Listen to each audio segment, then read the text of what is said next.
Pemirsa, Universitas Hindu Indonesia Denpasar menggelar bedah buku Javanese Saivism, A Philosophical Study of Tatwa Text, karya penulis Ida Bagus Putu Swamba di kampus setempat. Bedah buku serangkaian Dies Natalis Unhi ke-53 ini dibuka Rektor Uni Denpasar, Ida Bagus Darmika. Menurut Rektor Uni Indonesia Ida Bagus Darmika, bedah buku merupakan kegiatan akademik bertepatan dengan Dies Natalis Unhi ke-53. Meningkatkan kualitas pendidikan di perguruan tinggi Uni menerapkan standar penjaminan mutu internal, SPMI salah satunya penelitian. Seperti bedah buku Javanese Saivism, A Philosophical Study of Tatwa Text, karya penulis Ida Bagus Putu Swamba, merupakan salah satu dosen luar biasa di program Pasca Sarjana Uni.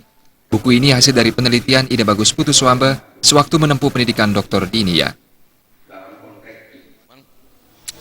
Kita bedah buku ini adalah dalam rangka SPMI sebenarnya, yaitu sistem penjamin mutu internal terutama bidang penelitian. Dengan hasil karya ini yang beliau teliti itu menunjukkan bahwa proses penelitian dan hasil penelitian yang mereka dapatkan melalui proses yang berstandar sebenarnya itu diakui oleh orang kampus dan tentunya nanti diakui oleh masyarakat.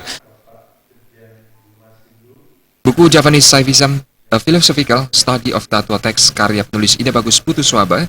Buku ini pemaparan dari disertasi pada tahun 2011 saat menempuh program doktor di India. Konteks buku ini meneliti mengenai penemuan baru tentang filsafat Siwa. Di tengah keberagaman aliran di Indonesia, khususnya di Jawa Bali, dikenal Siwa Buddha. Namun para peneliti sebelumnya, ajaran Siwa hanya melihat dari aspek sejarah, agama, belum melihat dari segi filsafat. Itu kami menggunakan naskah-naskah yang digolongkan dengan Tatwa, itu seperti Rospati Tatwa, kemudian Ganapati Tatwa, kemudian Tatwa Jadana dan Buana Sangsepa.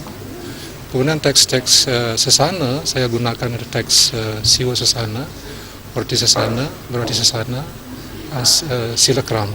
Itu saya gunakan sebagai naskah kajian untuk membuktikan bahwa memang benar di Indonesia itu dalam zaman Jawa kuno itu kita mempunyai suatu sistem filsafat yang disebut dengan saya beri nama itu Saiwa Jawa atau Javanese Saivism. Walaupun peneliti lain, saya sadar betul itu peneliti lain mengatakan itu Siwa Siddhanta. Jadi penelitian ini menolak istilah itu dengan pembuktian-pembuktian yang saya perlihatkan dalam penelitian itu. Bedah buku dihadiri oleh Rektor IHDN Denpasar Ineng Adwija, akademisi, tokoh masyarakat, tokoh agama, menghadirkan 3 pembahas utama, yakni Profesor Iketut Widya dari Dirjen Bimas Hindu Kemenak Republik Indonesia, Ida Bagus Gede Agastya dari tokoh masyarakat, dan terakhir Igede Jayakumara dari akademisi. Melalui bedah buku, diharapkan beberapa masukan dari para pembahas dan para peserta bedah buku ini. Winata dan Riasa Bali TV. Dan kini saatnya kami informasikan perakiraan cuaca dari Badan Meteorologi, Klimatologi,